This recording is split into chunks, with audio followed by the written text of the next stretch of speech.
আচ্ছা বলেন, আপনাকে যদি সকাল থেকে সন্ধ্যা পর্যন্ত বলে সুন্নি সুন্নি সুন্নি, তাহলে আপনি রাগ করবেন? বলেন না, জি না। আমাকে যদি কেউ বলে কি নাজির সুন্নি নাজির সুন্নি, তা আলহামদুলিল্লাহ আমার পকেটে যদি 10 টাকা থাকে তো ওই ব্যক্তিকে বের করে আমি চায়ের স্টলে চা খাওয়াবো। আলহামদুলিল্লাহ আমি সুন্নি হানাফি মুসলমান।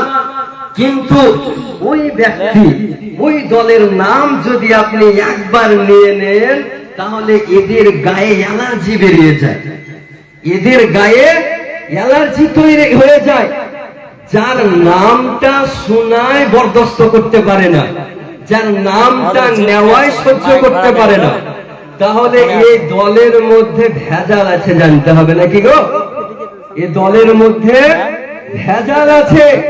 কারণ নামটা নেওয়াই যদি বরদাস্ত না করতে পারে তাহলে ওই নামে যাওয়া যাবে যে না মুসলমান।